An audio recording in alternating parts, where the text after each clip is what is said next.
ദൈവത്തിന്റെ അതിപരിശുദ്ധമായ നാമം വാഴ്ത്തപ്പെടുമാറാകട്ടെ. സർവശക്തനിൽ വീണ്ടും നമുക്ക് ആശ്രയിക്കാം. നമ്മെ വിളിച്ച ദൈവം വിശ്വസ്തനാകയാൽ കൈവിടാത്ത ദൈവത്തിന്റെ വചനം ജീവനും ചൈതന്യം ഉളവാക്കുന്ന ദൈവത്തിന്റെ വചനം. അതിലേക്ക് നമ്മുടെ കണ്ണുകൾ ഉയരട്ടെ. പ്രവചനം 60-ാം അധ്യായത്തിന്റെ 19-ാം വാക്യം.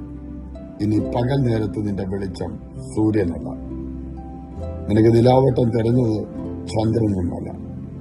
യഹോവ നിനക്ക് നിത്യപ്രകാശവും നിന്റെ ദൈവം നിന്റെ തേജസ്സും ആകുന്നു. വാഗ്ദത്ത രാജ്യത്തിനു വേണ്ടി, ദേശത്തിനു വേണ്ടി കാത്തിരിക്കുന്ന ദൈവത്തിന്റെ ജനമേ, വ്യക്തമായി പറയാം, പകൽ നേരത്ത് വെളിച്ചം തരുന്നത് ഈ ലോകത്തിൻ്റെതായ സൂര്യനാണെങ്കിൽ, കർത്താവിന്റെ സൃഷ്ടിയിലുള്ളതായിരിക്കുന്ന സൂര്യനാണെങ്കിൽ, നിലാവട്ടം തരുന്നത് ഇന്ന് വരെ കണ്ടിട്ടുള്ളത് ചന്ദ്രനാണെങ്കിൽ, എന്നാൽ അതല്ല ഇനി നിനക്ക് തരാൻ പോകുന്നത്. ഈ സൂര്യന്റെ പ്രകാശത്തിന് കീഴിലും അന്ധകാര ശക്തികൾ വിലയാടുമ്പോൾ, ദുഷ്ടനും ദുഷ്പ്രവർത്തികളും ശക്തമായി നടക്കുമ്പോൾ, എന്നാൽ ഇതൊന്നും നടക്കാത്ത ഒരു നിത്യപ്രകാശം നിനക്ക് വേണ്ടി ഉദിക്കാൻ പോവുകയാണ്. നമുക്ക് വേണ്ടി ഉദിക്കാൻ പോവുകയാണ്.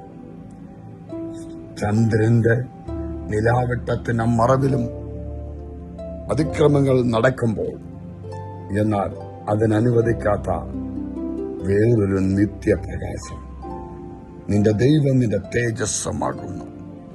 ധൈര്യപ്പെടാം. ഇതൊന്നുമില്ലാത്ത ഈ കഷ്ടതകളോ, ഈ പ്രതികൂലങ്ങളോ, വെല്ലുവിളികളോ, ശാസനകളോ ഒന്നുമില്ലാത്ത ഒരു നിത്യപ്രകാശത്തിന്റെ കീഴിലെ വാസം ശ്രേഷ്ഠവും മനോഹരമാണെന്ന് പ്രഖ്യാപിച്ചുകൊണ്ട് ധൈര്യമായി മുന്നേറട്ടെ.